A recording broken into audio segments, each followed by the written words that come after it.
En vrai, c'est ouf. Des fois, il y a des jours comme ça. C'est-à-dire que je reste presque au lit jusqu'à 14h, 13h30 par là. Après, j'essaie de me motiver pour aller au fitness. D'un coup, j'ai la motive, je pars. Après, je prends le bus et tout. Et puis là,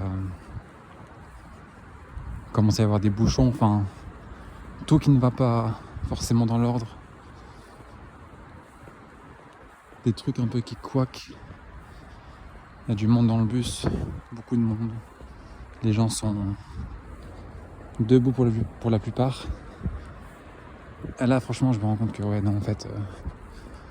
Alors c'est vrai, j'y suis arrivé. Je suis au fitness, mais non. non. Genre aujourd'hui, ça va pas le faire et tout. Il faut pas que j'y aille. Du coup, j'y ai pas été. Et du coup, à la place, je rentre un bout à pied au bord du lac. Ça change un peu l'ambiance. Ça change le planning que je m'étais motivé à suivre.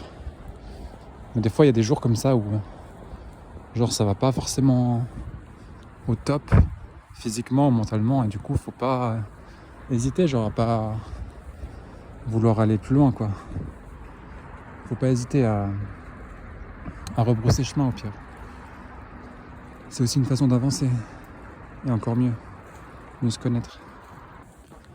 Et depuis ce matin, il y a un truc qui me traverse, c'est osons simplement nous exprimer tels que nous sommes, et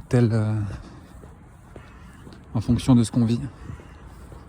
Parce que franchement, il y en a un peu marre de vivre dans un monde qui est complètement endormi et qui se restreint. Ou qui, je sais pas comment dire ça, mais qui psychologise des choses.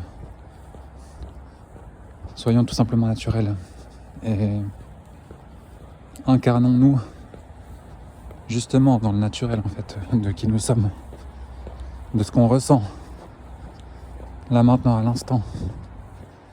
Et ne nous cachons plus derrière des masques ou derrière des faux semblants, des histoires de paraître. De paraître pourquoi d'ailleurs? Je ne sais pas. Puisque la société nous a dit comporte-toi ainsi, comme ça. Parce que la famille, nos parents nous l'ont dit. Parce qu'on a manqué d'amour, parce qu'en fait, au fond, on souffre. On souffre tous à différentes échelles, à différents niveaux. Mais il n'y a pas de souci. C'est ok la souffrance. C'est ok. Tout le monde souffre, d'une manière ou d'une autre. Et même ceux qui pensent ne pas souffrir souffrent aussi. Parce que beaucoup portent des masques. Et peu de gens se sont réellement révélés. À eux-mêmes et ensuite au monde. Donc il n'y a pas de souci. C'est ok. Complètement ok de souffrir. Faut simplement se l'admettre déjà. Et ensuite l'admettre aux autres. Parce qu'en fait, même si on a l'impression d'être seul, alors oui, on est seul, mais il y a quand même des gens sincères, honnêtes, qui sont là à côté et qui nous accompagnent. Donc au moins, à ces personnes-là, qui sont vraies, qui sont honnêtes, qui sont dans l'amour, si on peut au moins se laisser aller avec eux, ça sera au moins la moindre des choses. Je dis pas que c'est facile, mais dans la vie, quand on veut évoluer, il faut savoir, entre guillemets, taper là où ça fait mal. Là, ça fait mal intérieurement, mais c'est obligé de se faire mal intérieurement à un moment donné pour évoluer de manière beaucoup plus complète et exponentielle, expansive. On souffre tous et c'est ok. Mais voilà, la question maintenant, c'est qu'est-ce qu'on fait de cette souffrance? Est-ce qu'on continue à se porter des masques et à se faire souffrir les uns les autres parce qu'on ne sait pas vivre ensemble, on ne sait pas communiquer, on ne sait pas aimer et encore moins donner de l'amour et partager l'amour avec des mots ou des gestes? on ferait mieux de se regarder intérieurement en soi, vraiment au fond.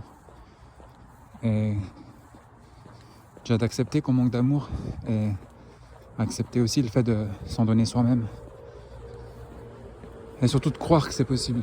Et de croire qu'on peut renverser les choses tout simplement. Dans l'amour. Pour l'amour, par amour. Parce que sans amour, il n'y aurait rien ici en fait. Il n'y aurait rien sur cette terre. Donc recalibrez-vous. Allez en vous-même. Allez voir les parts de vous qui ne sont pas guéries. Et acceptez l'amour. Donnez l'amour et acceptez d'être fébrile. Acceptez d'être vulnérable. Ça, c'est la clé. Si en tant qu'être humain, on n'a pas le droit d'être vulnérable, alors de quoi avons-nous le droit? À part de mensonges.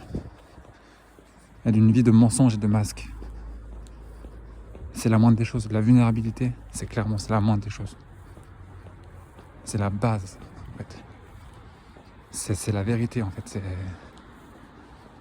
C'est la base, c'est le socle. Si on n'a pas le droit d'être vulnérable, alors que sommes-nous? Juste des machines? Je crois que c'est bien là où on se dirige. Donc si on veut pas être des machines, on a intérêt à mettre une petite étincelle dans nos cœurs, dans nos flammes, dans notre feu intérieur.